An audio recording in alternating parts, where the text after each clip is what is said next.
are bright and shiny in my mind. You got me loving, hating, crazy indecision in my mind. Welcome to the Fall Podcast, where the focus is on deer hunting, tips, tricks, tactics, and stories from across the Midwest. And now, here is your host, Aaron Blasey. Welcome to the Fall Podcast. I am your host, Aaron Blasey, and this is episode number 19. Today, I've got a really cool guest on. His name is Jake Ehlinger. He is the owner of Habitat Solutions 360, and I've got to know Jake over the last 8 or 9 months because I had Jake come out and help me with the 1 acre farm, and I really want him to help me with a plan and really try to figure out how we can make this farm the best it could possibly be. I think we really hit a home run with it. We'll see coming here, the next couple falls and really see how this hinge cutting takes off. Now, I can tell you within the last, 8 or 9 months since we've cut it, it has been unbelievable. The deer love it. I've been talking about it on all these podcasts.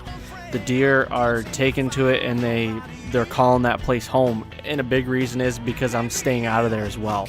But everything we've done with it, everything he's told me to do, I've done it, and it's really working out so far. So we'll find out next month, when October 1st hits and I can finally start hitting the woods. But as of right now, just a little update. You are going to be listening to this when I am on Dropped. I recorded this interview with Jake last week, but I'm recording the intro to this right now, and in 2 days, I'm leaving on Dropped. You're going to be listening to this, and I will be dropped in northern Saskatchewan with Chris and Casey and Lee. We're going to be spending the next 25 days up there. Now, for the next 3 or 4 weeks, you're not going to be getting a podcast after this one. I'm sorry, but we're going to be in some remote areas, and I was going to get some pre-recorded ones, but I just really didn't want to do that because I really want to bring you guys up-to-date kind of thing. So it's going to take a little hiatus for about 3 weeks, but when I get back in the first week of October, we're going to pick right back up with things. This will be the part 1 of the Jake Ehlinger series, and I'm going to do another part afterwards. And I've got a lot more questions with Jake, but today we're going to cover his scent control regimen, which is just crazy. He is so precise with his scent control, and it's unbelievable. So I wanted you guys to hear that. We talk about a big deer he killed last year in Brutus, and the hinge cut that he designed on his farm, and a lot more, to be honest with you. And I really think you guys could take a lot from Jake. He's really knowledgeable, and he's been hunting a long time, and he's been doing this habitat work for a very long time, as you'll hear once we get into the interview as well. So I really hope you guys enjoy this. And again, I'm sorry you're not going to hear a new podcast for the next 3 weeks after this, but you can always go back and start listening to the other ones if you haven't heard them. That'd be much appreciated. And when I get back from Dropped, I will definitely keep rolling these things out through the fall. So I hope you guys enjoy. So sit back, relax, and I'm going to get Jake on here. I am natural. All right, we are back, and I'm with a special guest today, a guy that I've got to know over the last year and have had the pleasure to get to know, Jake Ehlinger. Jake, how you doing, man? Hey, I'm doing great, Aaron. Cool, high-pressure, sunny day today. Temperatures are down, so yeah, life is good. Yeah, and the last couple mornings, my temperature in my truck has said 50, 52 degrees, and it's man, the fall is coming, and I can't wait. I know all the hunters out there that, can't hunt until October, they are chomping at the bit just like I am. Oh, yeah. Yeah, definitely love that. It was like this time of year, when you get that 50-degree morning, it sure makes your mind wander, doesn't it? Yeah, it really does, because it's right around the corner. I mean, you got college football and NFL football starting, and it's starting to get a little cooler, and the deer are starting to shed that velvet, and it's a good feeling. It's my favorite time of the year, hence why I named my podcast The Fall. So well, that's a great segue. So well, before we get too far, like I do with all my guests, I would like you to give a little bio on yourself and kind of let everybody know who you are and what you do. Okay.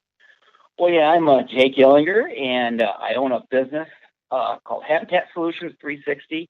It is a habitat consulting company where I am hired by landowners and hunters to help them manage their habitat to reach their goals. And that can be anything from, hey, I've got 160 acres and I want to see, hold, and harvest mature bucks, or I've got 28 acres, and I've got a young son and daughter, and I just want to have a few deer to put meat in the freezer, right up into, and there are some properties I manage that are huge, they're 4,000 or 5,000 acre properties, and it's, trophy management. And so I try to help everybody reach whatever their goals are through a multitude of different techniques I've learned over the years, in habitat management. And that is just, that's such a broad subject, and we'll get into some of those details later.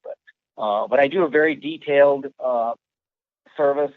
A lot of it is boots on the ground, and some of it involves using my equipment, and a lot of it in planning and sketching and things like that I use to point people in the right direction so they don't have to make all the errors I made 30 years ago. Yeah, and how long have you been doing this, and kind of how did you get into it? Well, professionally, I think the business is going to turn, let me see, this is 2018. I think it's going to be 17 or 18 years this year. Okay. And I'll tell you how I got into it, and especially for all the Michigan people listening, hunting in Michigan is so challenging compared to any of the TV shows and magazine articles that you read 20, 30, 40 years ago about big bucks. And I just wanted to see a big buck, Right. And I bought what I call a small farm, a 67 3/4 acre farm here in northwest Lenawee County. It happened to be a property that I killed my second ever deer on as a young, as literally a high school kid. And so I was fortunate enough to buy this property. I walked all over it, played on it when I was a kid. And as the years, and that was 1981, actually, December of 81, my wife and I purchased this farm. And as the years went by and I hunted it, I did not know much about habitat. I was lucky enough to have some great parents that taught me all kinds of trapping and small game, and I can recognize about any tree and shrub and grass species that grows in this part of Michigan. But literally, I just wanted better hunting, so I started trying and testing and developing techniques. And this was pre-internet, and so there was very little habitat information available to anyone, especially like myself. So a lot of trial and error, and you learn best from your mistakes, but you also learn from your successes. And I just moved along, and as the years went by, I just kept trying more and more out of the box kind of techniques and tricks.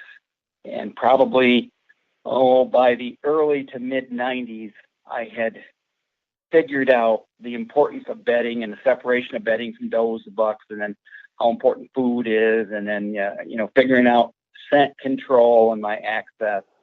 And so that's kind of how I got into this. It was literally because I had no other choice. Okay. Right. Now, was there a time when you were, you bought the ground that you have, and was there a time when you started doing the habitat improvements where it was like the first aha moment where something worked that you manipulated or planted, or what was that aha moment, and how many years into the farm did you finally get that? I'm going to say the first real aha moment was, let me see, I bought it in 81, so this probably would have been about, in 1986, I killed a really cool mature buck on this property. And second heaviest deer I ever killed. He field dressed 3 days after I killed him in the 236, I believe. Oh, wow. Just a monster 8-point. That's southern Michigan, so everybody does know. Jake's located in southern Michigan. So, Yep. And he didn't score all that well, but just a giant body. And that is what, I am, even though I'm in southern Michigan, people, oh man, you're in that giant buck area. For whatever reason, I deal with a lot of substandard type genetics. I've killed some nice old bucks, but none of them score 170, But anyways, I think right around 85, I had killed this buck, and he had crossed this swamp crossing, and I was just learning about bedding areas. And so after I had killed that deer the following year, that would have been 87, I think, 86, 87, there was a peninsula that I knew about on this farm, and every time I would walk in there, there'd be scrapes and rubs, and there were these cedar trees in there. And we'd had a really bad ice and wind storm the year before. And you know how you get ice on trees, and if it doesn't warm up, the trees kind of bend and try to touch the ground. And what happened, we had a lot of ice, and these cedar trees bent in a big arching form. And because it never got warm, probably, normally you'll get 2 or 3 days of sun afterwards. Well, that didn't happen. And so these trees became permanently bent in an arch. And there was about 6 or 7 of them out on this peninsula. And what I found right away is bucks were bedding on. Mm-hmm. So, I through bow hunting and then just walking in and jumping deer like a dummy that I was back in those days, I didn't know any better. I discovered they were bedding, and I was smart enough to see the impressions in the ground and the hair and the rubs and the large droppings. I knew, this was an area bucks frequented, and hey, they bedded here. So I started hunting back off of that area and hunting bucks under a transition, and also does, and I wasn't all that selective back in those days. But what I did is I was cutting firewood at the time for heating back in those days, So I was out there one day after cutting firewood, and I said, I'm just going to start cutting trees and see if I can get them to lay over. And I had actually read in a deer and deer hunting magazine, I can't think who wrote the article, but that was the first mention of hinge cutting.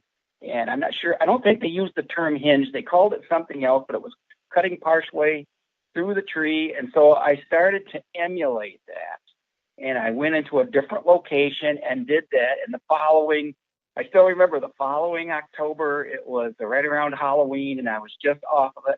I had the most incredible deer hunt of my life, all these bucks and does coming and going. And of course, I didn't kill a deer. I remember I blew an awesome opportunity shot like all of us do when you got a big deer around. Yeah. But I mean, that was the aha moment. It was like, my gosh, these deer have streamed in and out of that area that I cut those trees. And it wasn't but maybe a third of an acre. Okay. But it was constant deer traffic. Yeah. And I thought, wow, man, this is really something, Yeah. And it was from then on that I started being a little more aggressive about it and really looking into it. And that was probably my, from a habitat management. And I didn't realize at the time that what I was doing was letting the sun in and creating early successional growth and creating side cover and overhead cover. I didn't now I know all these things and offer this to all my clients to try to get people to understand the intricacies of the whole habitat management methods in timber. But that's what was going on. And to this day, that has grown to about a 5 to 6 acre hinge cutting timber stand improvement area that is just swarming full of deer at this moment that we speak. That's awesome. So, yeah.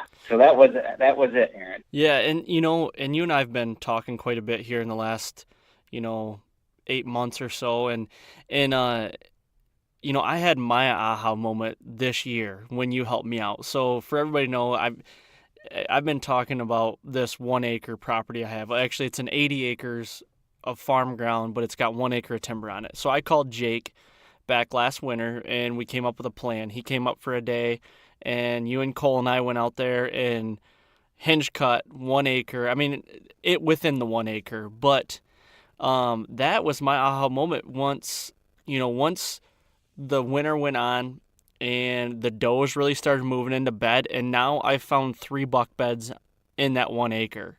And that's when it really started hitting me this spring and summer.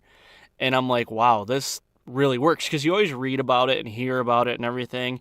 Now it's starting to come full circle. Whether I kill something in it or not is to be seen here hopefully soon, and we'll get into that. But for everybody out there that has like a smaller piece of ground, this is like feasible to do on any size acre, I feel like, to do, hinge cutting and make your habitat even better, because I've been from afar and watching these bucks that I have on this farm, and it's unbelievable. I've got 3.5-year-old deer, and I've got a 4.5-year-old deer staying on this farm.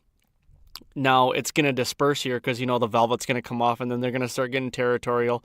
So I'm just hoping one of them will stick around, or in the rut, one of those deer will come back knowing that this is like a thicker area and the does like to sit in here and they're going to scent check it. That's what I'm hoping. So now from Jake, now that I explained it, can you kind of like give your overview also through that whole process that we did with the 1 acre? Yeah, sure, Aaron. I guess what I'll say to start with, one of the most challenging projects I have had, because 1 acre is difficult. I don't care how good you are with scent control, thermos. There's so many dynamics that, because what you're going to do is you're going to concentrate deer activity into that 1 acre. So we had talked on the phone, and I drove up there and met you and said, yep, I'm going to bring my equipment. And you had done some relative cutting in there before. And so I go in and I try to analyze what's going on. Where are the deer using? You gave me intel, certain times of the year, the bucks come through here, certain times of the year, the does and bucks come up from this side. And so, you had really good information for me. And so after I walked in there and looked around and saw what was going on, I just realized that you needed more of that canopy to come down. You needed more early successional growth. And with some of the larger trees that you had there was some great opportunity to what I call kind of segment and compartmentalize that 1 acre to make it feel much bigger to deer. And so I, started the chainsaws and off we went. And I tipped some trees over and created some really good opportunities that I knew deer were going to be able to utilize. And it's videos are great, and hearing somebody talk about it, but there's nothing like boots on the ground and actually seeing it. Right, exactly. And the more I cut and I got into the network of trail systems, and not only do you cut, but some of these trees are going to block normal deer movement, so you have to go back in and do what I call detail work. And so we did all that. I mean, we spent, my gosh, I'm going to say 5 or 6 hours cutting. Yeah, definitely. And I still remember there was 2 or 3 really big trees that were connected from, come up from one stump, and they were, I'm going to guess, in that 30 inch or larger category. Yep. And they had some large limbs on them, and I cut them high, and they fell just right. And we brought other trees on top of them. And the moment I was in there, I said, this is going to be a real hub of deer activity here, and here's why. And then tried to kind of steer you along with what to expect after green up. And you're going to get, because you had a little creek system and some wet ground in there, you were going to get some reed canary grass that was going to come up, and here's how you deal with that. And we also discovered where one buck had been bedding, based on wind and the open farm fields around that 1 acre on an 80 acre that you can hunt. We found the one location where this buck was choosing to bed there anyways, but there's no way a hunter could get anywhere close to that deer. Right, yep. And I think now you have set the progression to not only attract and hold some does and some fawns, but those bucks that have been in and out of there all summer long are gonna not only realize it's a good place to scent check for does, but it's a great place for cover, because here in Michigan on November 15th is Orange Shirt Day, right? Exactly. And some things I really had to realize too was the access on this farm is very difficult. I mean, you're walking through fields and field edges to get to the spots to hunt. Now, with the 1 acre, it makes it kind of difficult, but we made it a little better. Now, you referred to that buck bed that we found. That buck has been back since. That buck bed is so much more used now. It's unbelievable. The buck's still doing the same thing, which tells me if that was the same deer that we had in the winter there, it tells me that deer is not spooked, and that's a good thing. Yeah. In fact, he's real happy. He likes it there. Yeah, and that was a reassuring aha moment as well. Now, the segue I want to make real quick is the way that you are kind of trying to teach me to hunt this area. Now, for your clients, you were telling me it's really hard to get people to think the way that you do when you employ these or deploy these, the hinge cutting and everything. And that's something I really had to grasp, because it was a lot different than what I do. And what I mean by that is, you said, you got to stay the heck out of there. once we get done with this, you got to stay the heck out of there because they're going to call it home. You don't want to do anything. Now, I went in and got my stands up, got everything done early in the summer, and I was done, and I have not been back since. And I can tell from afar when I'm glassing, it is 100% working. These deer absolutely love this. And now I'm going to tell you a little scenario. It's been a bean field. The property's been a bean field the last 2 years. Last year, I would drive by this field at least once a day, like try to go by at night to try to see if there's any deer out in the beans. I never, because I keep a journal, I never one time saw a deer out in these beans at night during the summer when you think all the deer should be out. This year, it's a different story. They are all over. And I feel like that has something to do with it. I'm not back there all the time now. That's one thing, keeping the pressure off. And now I just got to wait, for the right time to go in there this, hopefully October, and try to get an arrow in one of those deer. Oh, man, so exciting. So, yeah, you're already seeing all the positive changes, which I told you were going to see happen. And it is a different method of hunting because it's very strategic. The habitat's built. The deer want to be there for a number of different reasons.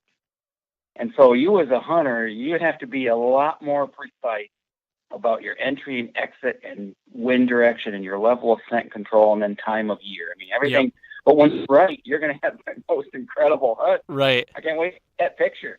Yeah, and, and I've already, I'm in farm country in this, and you've been there, so there's not a lot of timber around me, but this isn't a spot I'm looking to go and see 40 deer a night or even 15 deer a night. This is a spot where you're probably going to get skunked or see one or two deer here and there, but the deer that you're going to see is going to be the right deer, I feel like, in the right scenario. Yes. Yep. That's just it. It's going to be the right deer, and it's going to be where you are now in a position to capitalize and get an arrow into him. Yep. Yeah. I'm excited for it. And like I was just kind of telling you before we started recording, I'm leaving on Dropped with Chris and Casey here in the next week, and we won't be back until the 5th of October. So literally the whole month of September. I mean, I haven't been in that woods in a couple months, so it's going to make it easier for me to not go in there. If the deer gods could treat you well, and the first evening hunt you have happens to be post-cold front, northwest wind, high pressure, you will absolutely see. Okay, it will happen. Yeah. Whether you feel him, because archery hunting, especially early season, they're pretty sensitive deer, But let's hope it all works out because it could just be great, and you're pretty excited because you've got some age class. Yes, in there. That's the biggest thing is my age class. My age structure has moved up quite a bit. I mean, I'm seeing more 3.5-year-old deer now than I am 2.5-year-old deer, which I like, and I do have some good 2.5-year-old deer, some good up-and-comers. But the 3.5-year-old deer, I've got 5 3.5-year-old deer on that farm this year. Now, whether they stick around or not is a whole nother story, but all I need is one of those deer, We're literally 2 weeks from shift. It's going to start happening now. Once that velvet peel takes, who knows. But on the other hand, if it doesn't happen in early season for you, I absolutely know you'll have a great story for me come the rut. I hope so.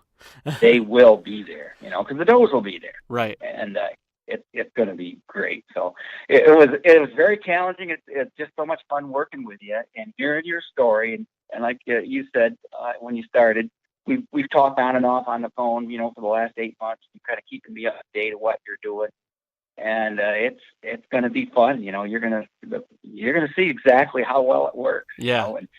And it's up to you now. Yep. Okay? But you talked about.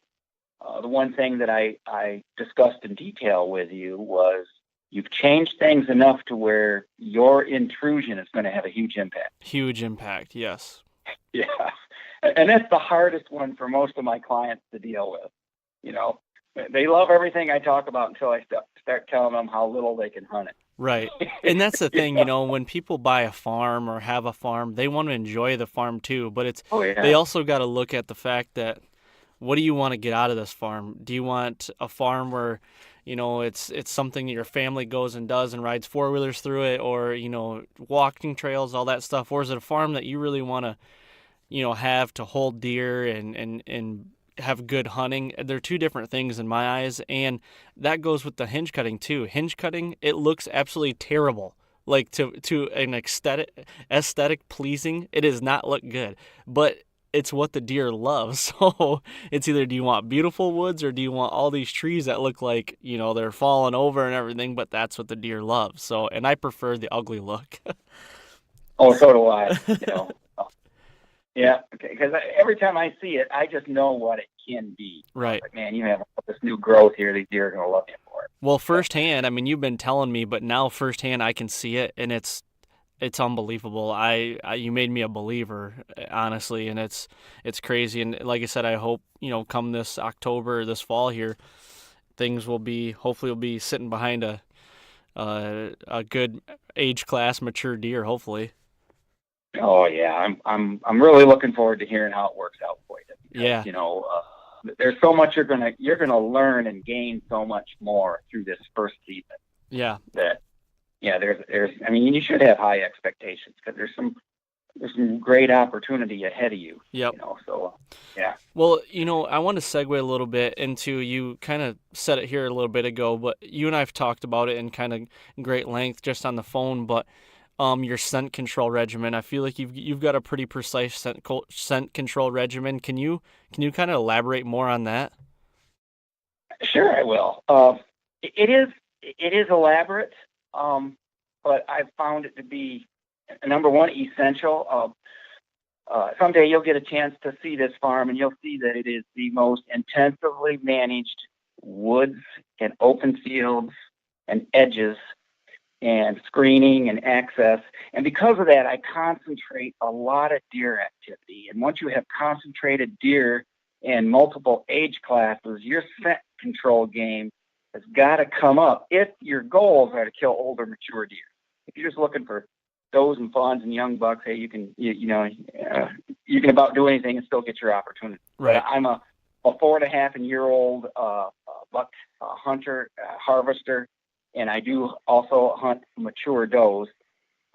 So in order to do that, and I love to do it through archery equipment, that means I got to get close, and I don't want them to know I'm there. So my scent control, I mean, everybody talks about showers.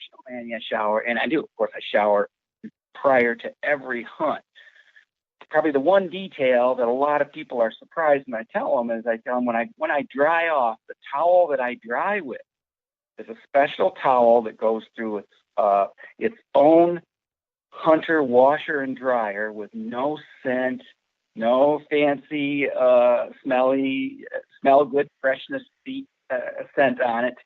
And so that towel that I dry with is an exclusive towel that gets changed out. I have 3 of them. I wash them, dry them in my own scent control area. They're hung in an ozone exposed room. And so I start right at that moment from then on. And, and brushing your teeth and gargling with peroxide and all that stuff that seems like, man, but I have a routine. So I go through all this. And the moment I leave that shower, I walk out of the bathroom, go down a stairway right at the doorway of my bedroom that goes into my scent preparation area, which is in my walkout basement. And I have about a 6-foot by 10-foot ozone, completely sealed room that I have ozone generator in there that runs 24/7. So all the clothing, whether that's socks, underwear, long underwear, regardless of the season, is exposed to the ozone. And I start right out, I utilize zeolite, which is a lot like activated carbon. And the purpose of it is a very finely ground powder. And I put it completely over every inch of my body. And it is there to absorb human odor. So as I dress, I powder myself down. And I mean, if you saw me, I'm a dusty mess. Okay. And, and say if I put a T-shirt on, not only is the inside of the T-shirt dusted, but my body is, and my armpits. And so, I'm just like everybody, and I believe in the scent absorption carbon outer layers. But those were in my backpack, and I do not put those on until I arrive to my tree that I'm going to hunt out. Okay. And then I have a really elaborate situation with my boots. I have a tote system with 2 to 3 pair of boots. The bottom of that tote is about 3 inches of that zeolite powder. Every time I hunt, my boots get washed, scrubbed. The bottoms of those boots get treated with zeolite, and then they go into that tub. So say if it's the rut and I'm hunting morning and evening, but I'm taking a noontime break, then I will wear a separate pair of boots for the evening hunt compared to the morning hunt. Okay. And so there's nothing that goes in the woods with me that's in my backpack. I mean, there is no wallet, there's no watch, there's no leather belt. Anything that could have contaminated human odor is left at the house, okay? Yep. And my entire process, from the moment I take my shower until I'm walking it back into the woods to whatever section I'm going to hunt, it is everything about scent control, okay? I mean, I don't touch anything. My gear, my backpack, I mean, everything is clean and covered with this zeolite dust. And actually, after I arrive at the tree and put on my scent lock, when I get up 20 feet and I'm in my stand, then I reach into my backpack and I got a little pocket, and I have a carbon activated, basically, it covers my mouth, okay? Okay. So I breathe, when you inhale and exhale, covers your nose and your mouth, so it's a face mask. And I utilize that, and I believe very strongly in that as well. And so it seems elaborate, but I'll tell you, I can walk into my chosen areas at the right time in the right conditions, and these big old 5, 6, 7-year-old does can come through with their tribe of deer, anywhere from 4 to 9 or 10 antlerless family groups, and walk right over where I walk in, and they don't put their nose on the ground. They don't start smelling. They don't get nervous and lift that front leg up and act like they're going to, and my goal is not to tip them off. Mm-hmm. So it is, I would call it extreme scent control, but it works very good for me. And I may, because the easiest deer to kill is a deer that doesn't know you're hunting them, right? Exactly. Yeah. That you do have a pretty elaborate system, and my question is, that takes care of your body and your clothes, but what do you do with your bow or your weapon, and your arrows, stuff like that? How do you make that scent free? So I would say, like right now, okay, this time, here we are, we're a month before. My bow, arrows have all been, number one, washed with hot water and baking soda, okay?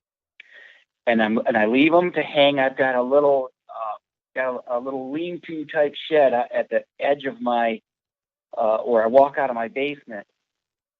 And they've got, I've got bow hanger hooks all screwed into this one 2x4 cross up that goes across it. And so I hang my gear there. Okay. And after it dries, then I spray it down with those scent sprays, like, your scent killer and stuff like that. Okay.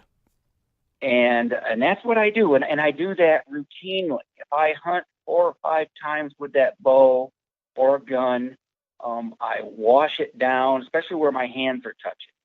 But probably the one thing I left out about my scent control regiment is I have about a dozen pair of those just brown cotton gloves. Mm-hmm. And I wear those gloves all the time. I'm dressing and touching equipment. And then when I finally get into where I'm hunting, I take those gloves off and I put on my hunting gloves, which have all been treated with zeolite and exposed to ozone. And because there is body oil, there's oil that's on your fingers. Right. And sometimes, depending, even though this is a 67-acre property, sometimes I have to make a big loop to get to some of my, exclusive rut stands, which take me a mile to walk. Okay, it's just about a mile to do that walk. So, man, in my clothing, I have to dress very lightly and put a lot in my backpack, and then I dress, once I get up in the tree, just so I don't overheat and all those things. Yep. But you're going to sweat, you're going to have it. So it's all about bacteria.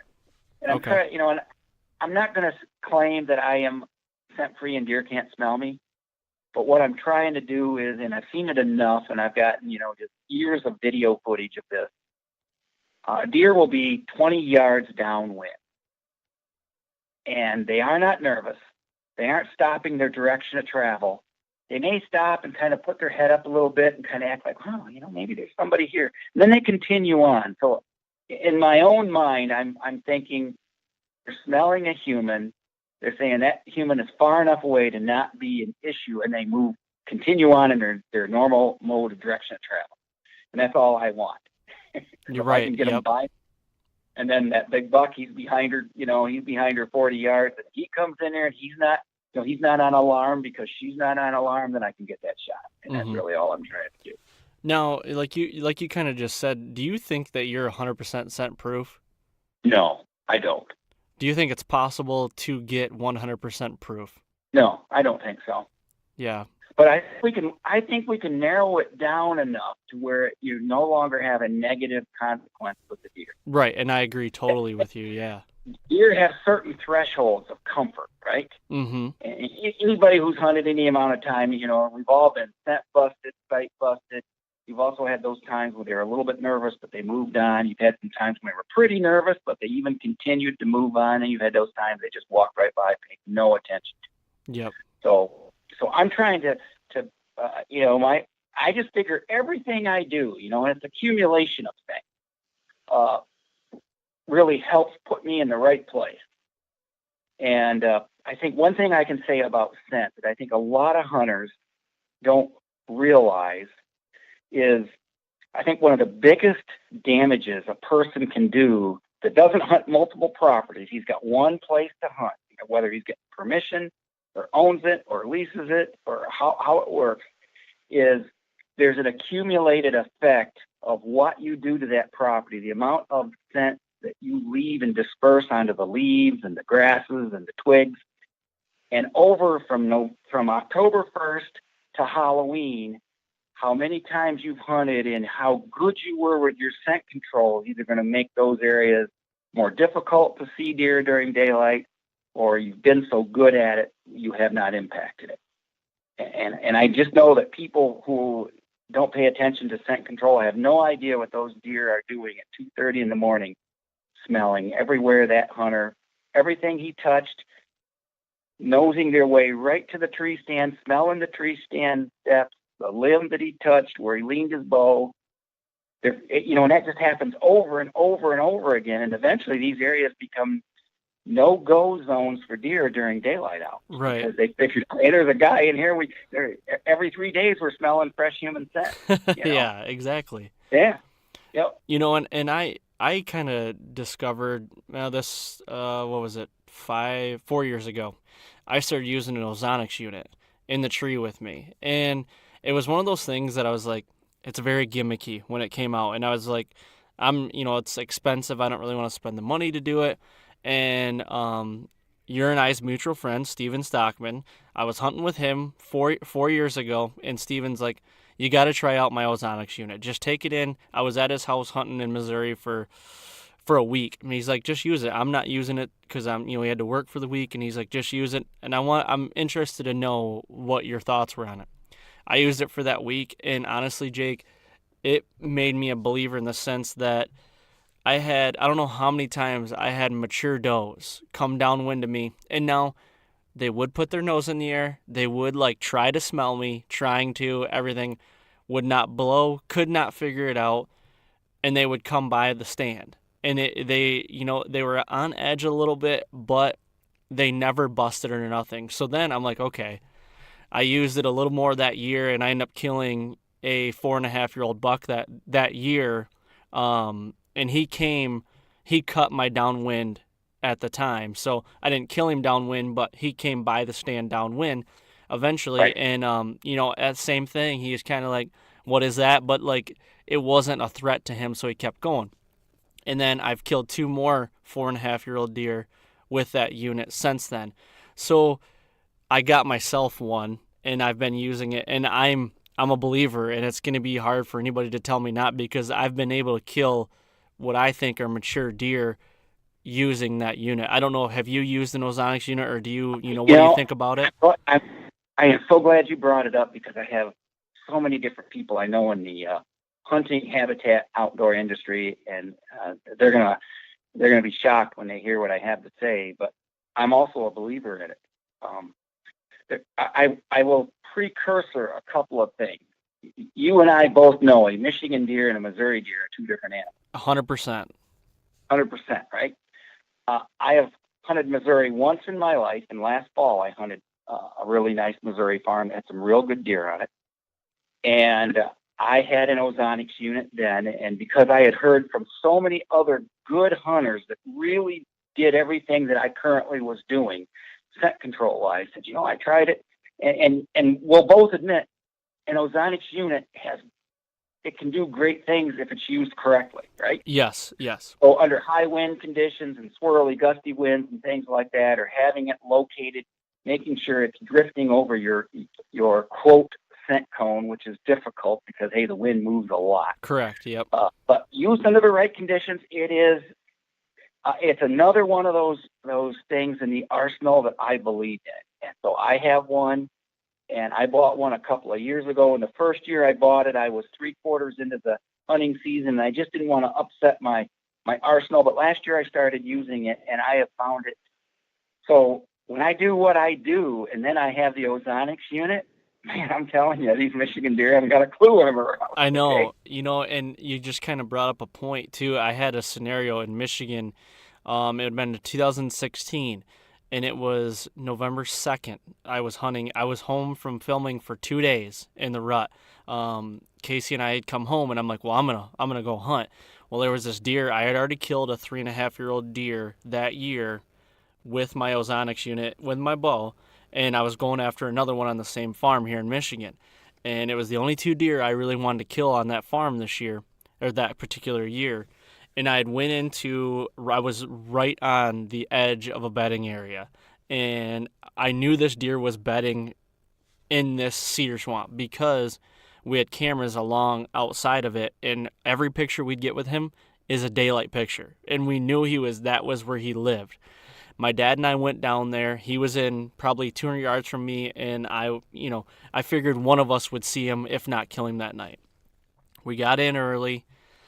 And you were talking about the swirling winds and everything, and this is where it really was the test.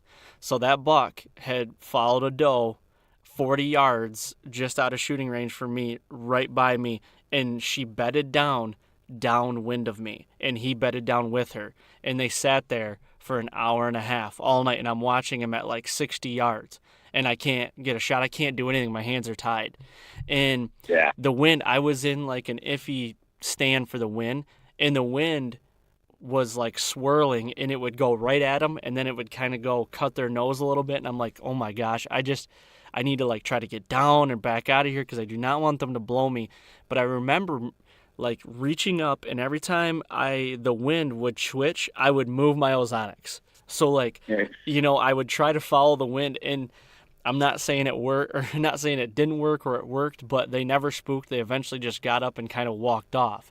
Now, I don't know what to take of it, and I'm not saying that but they didn't, or they were sitting there because of the ozonics, but I'm going to say, like, it helped. I'm going to just say that helped. But I do agree with you. If you have a swirling wind or high winds, it's kind of tricky to use. Yeah. But, your story is really good because you were cognizant of the condition. You knew those deer were there, so you were monitoring the wind the best you could and move the ozonics unit, and so it was buying you some time. Yes. And there's a lot of things. We could do a completely different podcast about wind. Right. Because, yeah. During high pressure, your scent is going up. During low pressure, it's falling down. There's so many different things. And so anyways, you pulled it off, and good for you because, man, I'm telling you, if she'd have known, he was going to be next to her because it didn't matter where she was. Right, exactly. But if she'd have picked you up, she'd have been out of there. Yeah. And, for everybody that's never used an ozonics unit, and what I mean by moving it swivels very quietly. So it's on it's on a pivot arm above you, and I could just reach up and turn it just so slightly. And, they could have picked up my movement, but I was very careful of that. But it's very quiet, and I could just really move it really silently and quick. Like, 10 degrees here, 15 degrees there every once in a while. Yes, right? Exactly. Yep.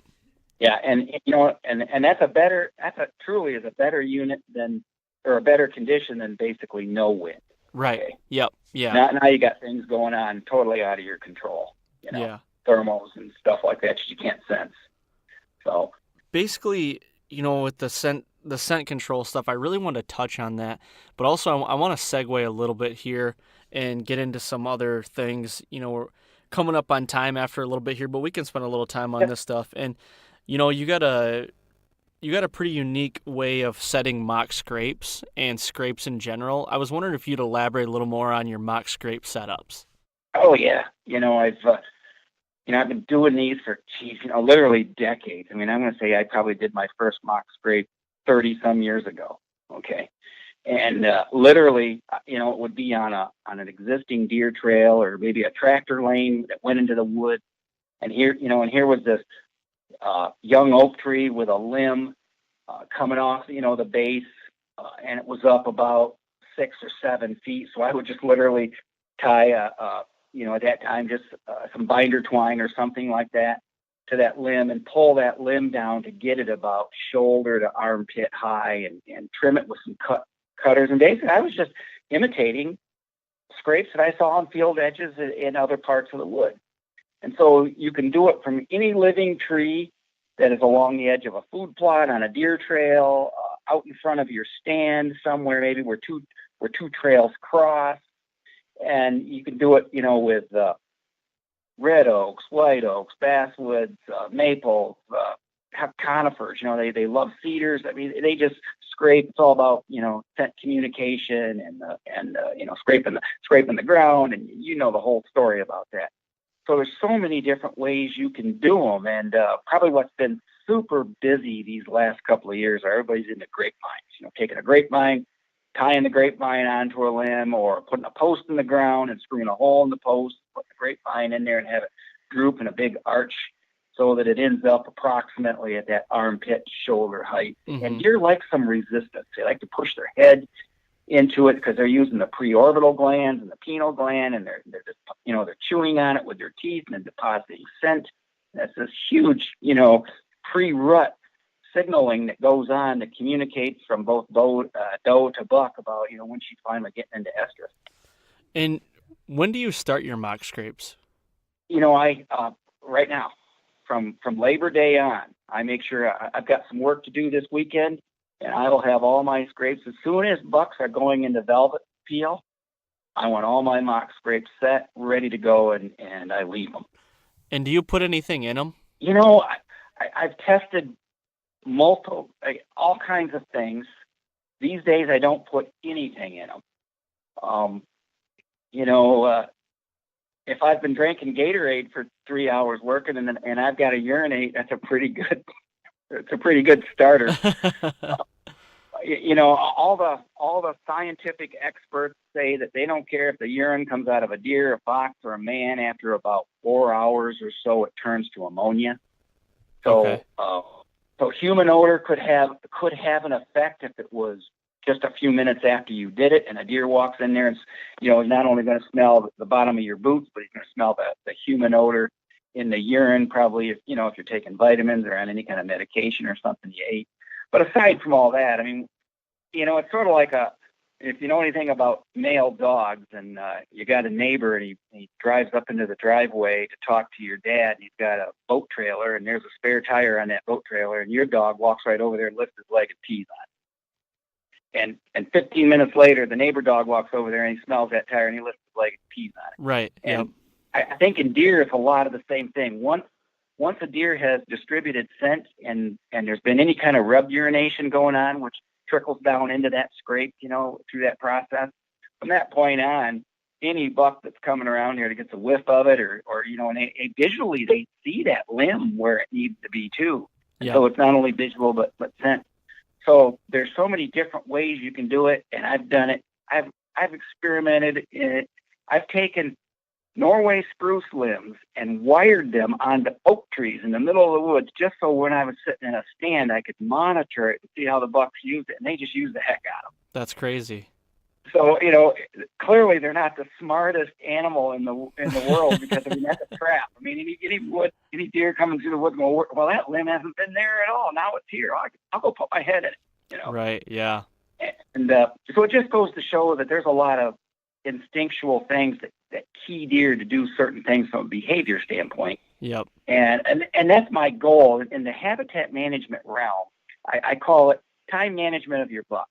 If you've got food plots and travel corridors and good bedding areas, you want dozens and dozens of mock scrapes to lead these deer along through a kind of planned, from bed to food and food to blend bed movement pattern, and then keep those deer busy. And especially during that pre-rut, during the rut, and then post-rut, keeps those bucks coming back. You've got young bucks working scrapes. You've got older, mature bucks that may just check that scrape, travel downwind of it. They're the smarter, more mature deer that know that in Michigan this is a tough time to expose themselves.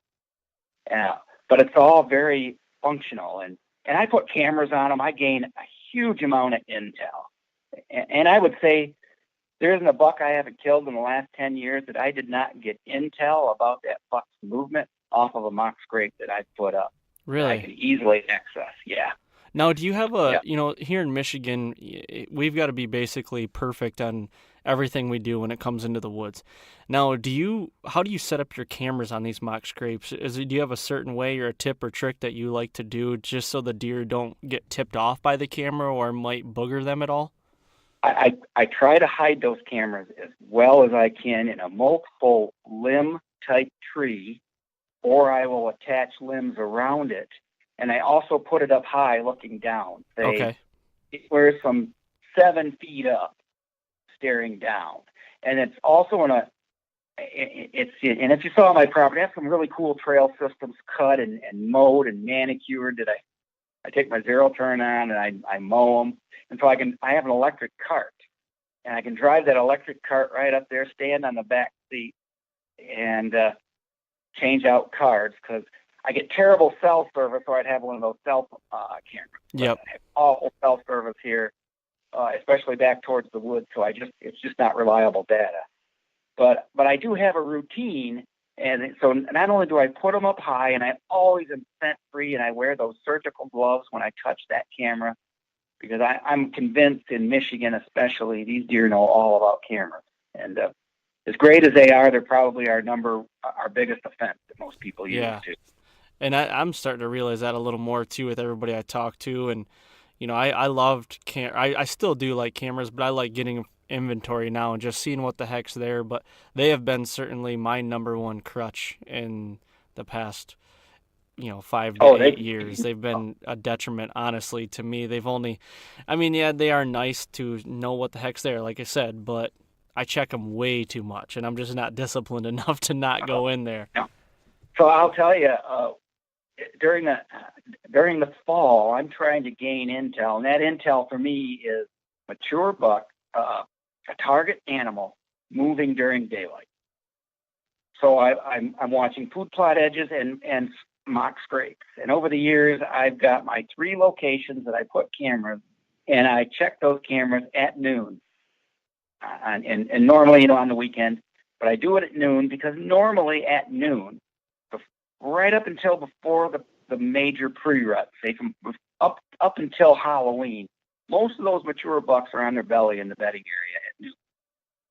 Not always, but generally. So that's my safest time to get in and get out. I won't be bouncing deer, and so I've had real good luck, and I get the intel that I'm looking for and the information, and that helps me determine when I'm going to go into these kill locations that I've built with my chainsaw to get in my stand to hunt that target buck and hopefully get an arrow in him. We're right here, and it's Labor Day weekend, and I wanted to pick your brain about some things that people could be doing right now that will benefit them coming for October 1st, whether that's shooting their bow or just making sure their gear ready or doing something habitat-wise. Do you have any sort of thing that people could take from it for right now that they could be doing?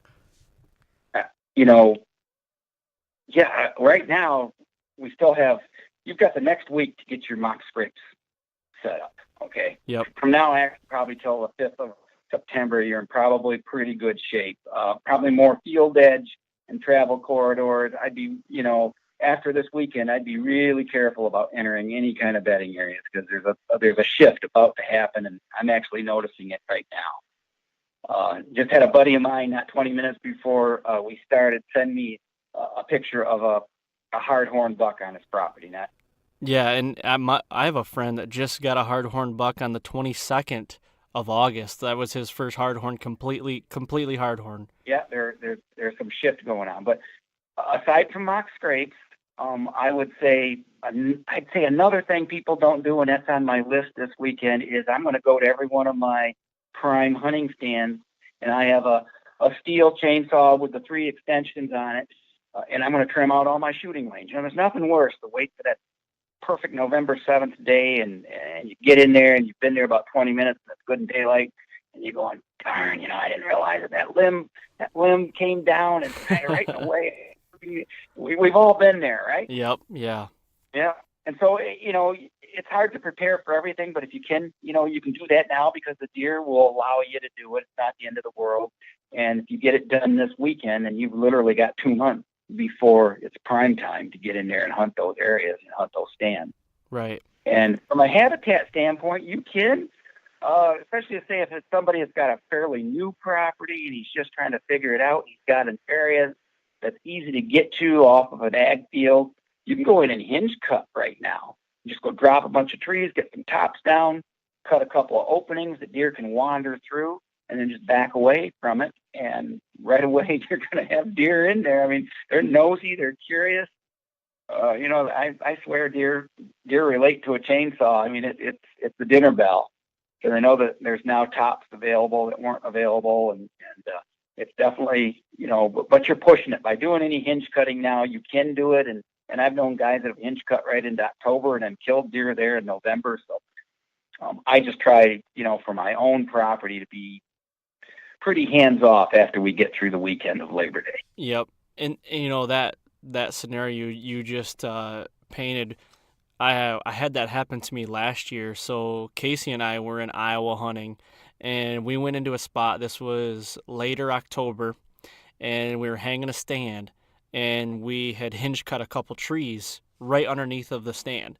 And we did this like mid-morning or mid-afternoon, knowing we were going to hunt that stand that night. It was kind of a fringe stand. It was one of our first sits of the year.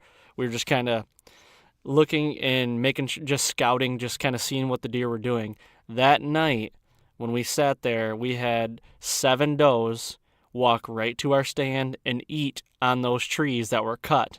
And we had like a mid 150 to 160 inch 4.5-year-old come in and not quite present us with a shot, but was coming with those does to eat on those trees. It's crazy how they had just been cut that day, and they come in. They know.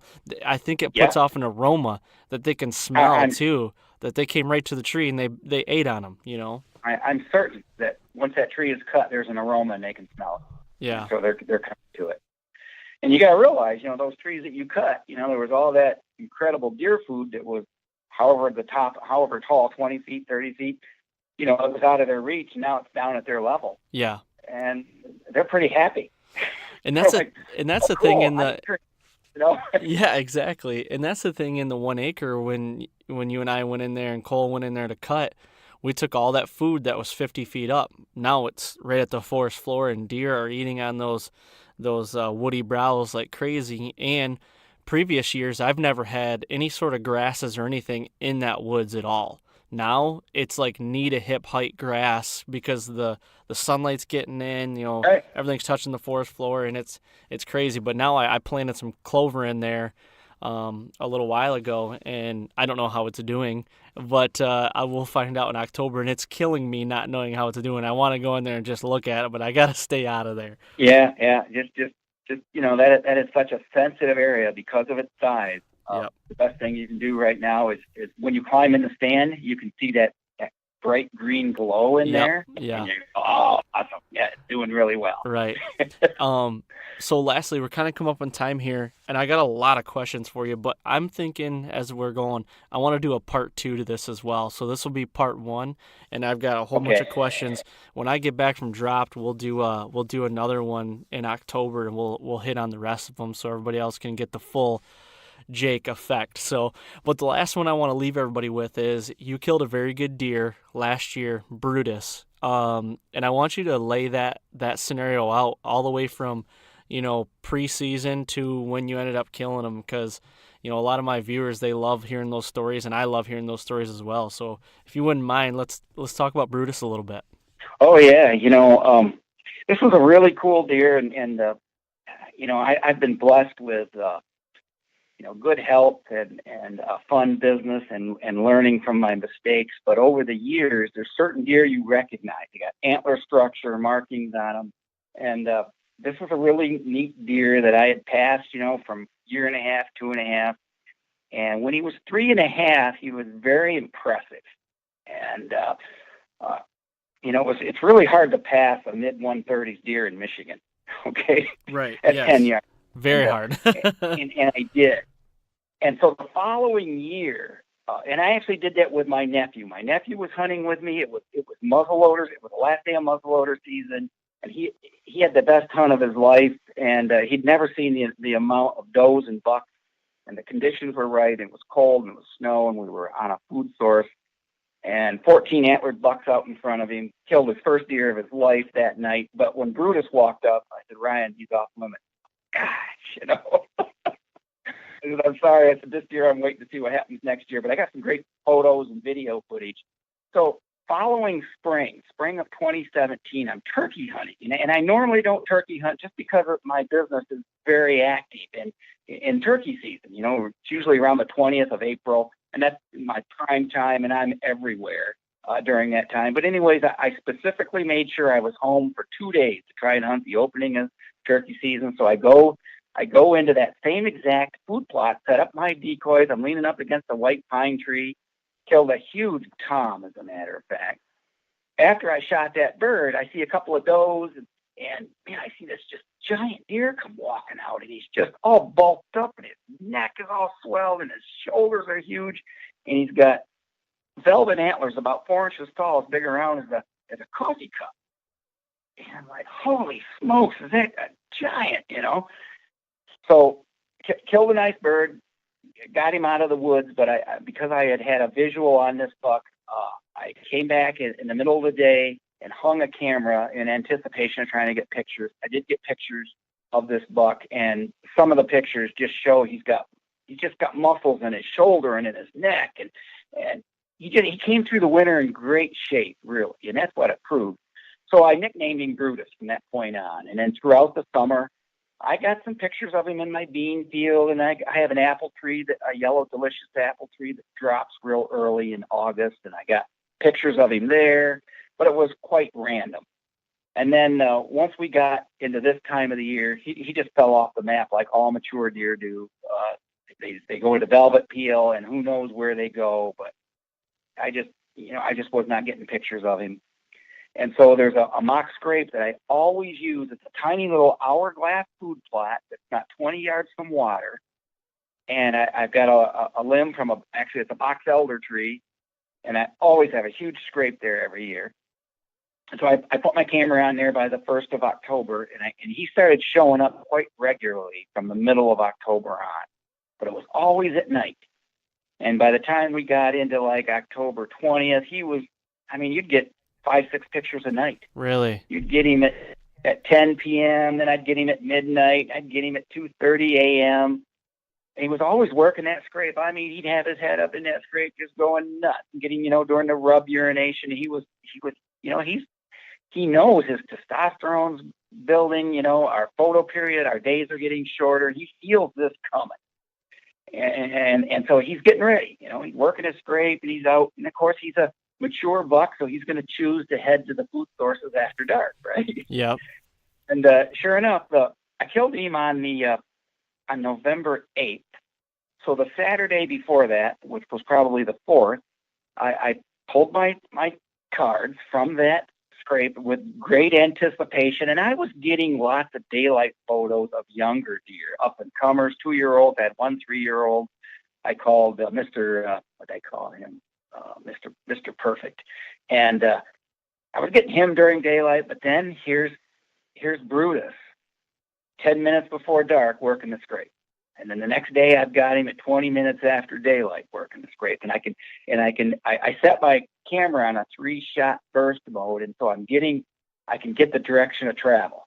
I go, okay, I know what bedding area he's coming and going to. Okay, this is great. So from now, it's the right time. And we're talking, it's November 4th, the moon, we're going into a full moon phase. And as many people despise full moon, I love them. Okay. I've had nothing but great hunting under full moon.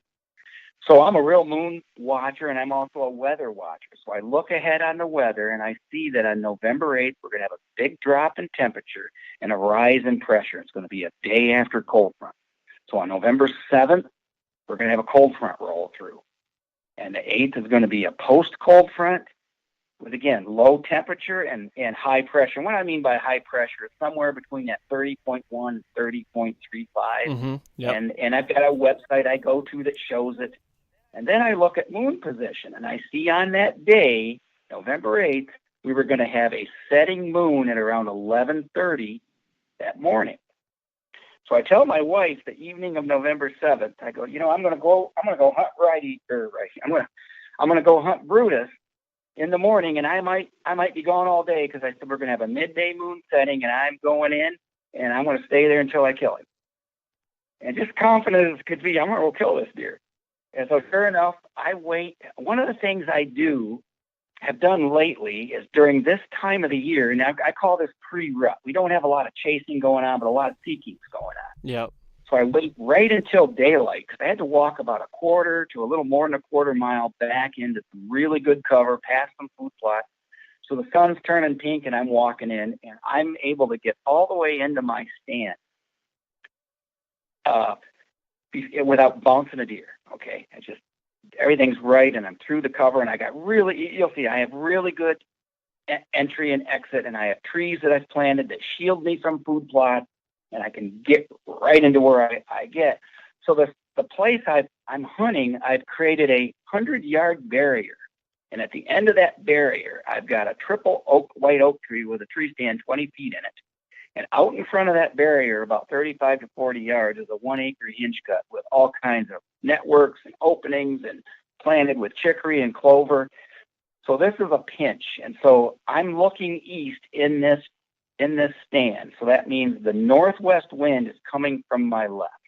And my goal for hunting that location was, I figured Brutus was going to try and get downwind of that bedding area to scent check doe. Yep. And I created this gap, and I've got mock scrapes all around there. And so I get in, and I think I had 1 or 2 young does and young bucks come by in that first 2.5 or 3 hours, a bunch of turkeys. And I expected very little deer movement until it got about 11 a.m. I just knew with the moon, the woods is going to explode. So about 20 minutes to 11, all of a sudden, here comes a deer. I got does, I got fawns, I got young bucks, I've got some nice 3-year-olds coming through, and at one time I had 7 antlered bucks out in front of me. Wow. And I got about a 125-inch 3-year-old working a mock scrape not 20 yards away from me. And he turns his head and just stops and stares to the north. And I hear something in the leaves, and I look up, and here comes Brutus. He's coming with a purpose. You know how those mature deer are. He's not walking, he's not running, but he's closer to running than walking. Right, okay? Yep. He is. And he's coming from the bedding area to the west that I suspected he'd be bedded in. So he has gotten up. He feels that setting moon. It's the right time of the year. And he is, and I've got this gap, this 40-yard gap built. And he's coming right through the middle of it at 20 yards. And I get my equipment all ready. And even though I had my camera and my camera arm, at the speed he was moving, I thought if I fooled around with my camera, he's going to be through my shooting lane, and I'm going to miss. I'm not going to get a shot. So I did not turn my camera on and filming, which you're like, I can't believe it, right? But I did not. And I just went into kill mode, so I got right where I wanted, and I grunted. I went, man, and I stopped him, and I settled the pin right behind his shoulder, and I shot right through him, double lunged him. He spun around and headed right back the direction he came, and he hit the ground at 40 yards away. That's awesome. Unbelievable. It was just, and I no more, I thought I could see him and see his belly and see his big old main beam. And that feeling, it's like, it's incredible. Yep. About that time, I heard a really deep grunt, and in the hinge cut in front of me, is about 145-inch 10-point pushing a doe. Oh, geez, oh, Pete. And I'm like, this is just amazing. And when I waited about 20 minutes, and the deer, and I'm just looking, I got my binoculars, and I'm checking out Brutus, and he's actually laying right on his back. And if you want, I can send you a picture of that, and you can maybe put that in it's amazing. The way he fell, he's laying right on his back, just like your dog when you go to rub their tummy. Yep. He's doing that. Oh, wow. And it was just awesome. And 4-year-old, and so first time in, everything was right. And so I paid a lot of attention to the weather. I paid attention to the temperature drop, the rise in pressure, which I'm not the only guy you'll hear talk about that. And I also paid attention to the moon position. And it's not that the moon position is everything, but when everything overlaps and you've got an area that I have never stepped foot in since the Labor Day before that. And so I'm in that stand. And it's the first time in, and those deer didn't have a clue I was there. My scent control was good. I even had my ozonics running. And it didn't matter anyways because he was upwind of me, and yeah, it was awesome. So that deer cool. turned out I go home and tell my wife, and she's all excited, and my dog Pepper, and she takes some great pictures in the field, and he was like 242 pounds live weight. Wow. On November 8th. Just a cool deer. Yeah, for sure. And let's say he had 11-inch on his right side. He had 11-inch D2. On his left side, it was 10 inches. I think he taped in right at 138 and some change, So, just a super, super good deer and just a lot of fun, And so he netted, I think, like 135 or 134. But that's still, awesome. For me, he was a target buck, and it was, and the coolest thing was I killed that deer that I had history with in an area that I set up to kill that deer. Right, yeah, definitely. And out in front of you, you said you kind of created a travel corridor. So basically, were you hinge cutting on each side and kind of trying to make an edge for those deer to funnel through? Absolutely. Yep. I had a large hinge cutting with a major edge, and then I had a wall of trees behind me cut low, almost like a fence, okay? And so from the direction that I knew that deer bedded and where he was coming from, and he was actually tailwinding, if you know that technique. Yep. And that shows just how darn comfortable he was to go through that area. Yep.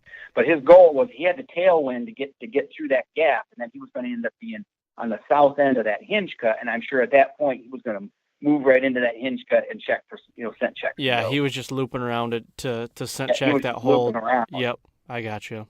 So, so he 100 yards away, he could have gotten south or right there. And so he was going to wait and get up there close where all those other bucks were, where all those licking branches were, and there's a tiny little micro food plot not 40 yards away. And all the conditions are there. When and if you do see it, you'll see the spot, and it's textbook for killing mature bucks. That's so cool. I love those stories. So it's always great when a plan goes together. Yep. It really is. I love those stories, man. Oh, yeah. Trying to do that here in the state of Michigan. And, these 4.5 and older deer are very rare. There's more now than there's ever been, but they're still extremely rare. Right. And just getting that opportunity, as you know, just because they're living on the farm and you're getting pictures of them doesn't mean he's going to be in front of you, He could be living 2 miles away. You just don't know. Yeah.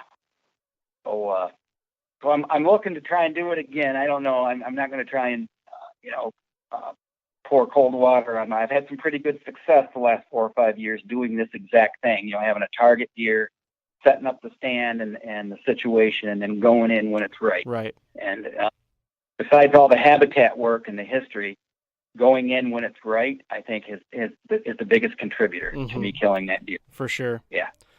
Well, cool. Like I said, we're coming up on time here, and this is part 1. I definitely want to do a part 2 when I get back from Dropped, and you'll be hunting already because I'll be back on like the 5th or 6th of October. So we'll get you on here again, and maybe you'll have another deer down by then, and we can talk about that. It could be.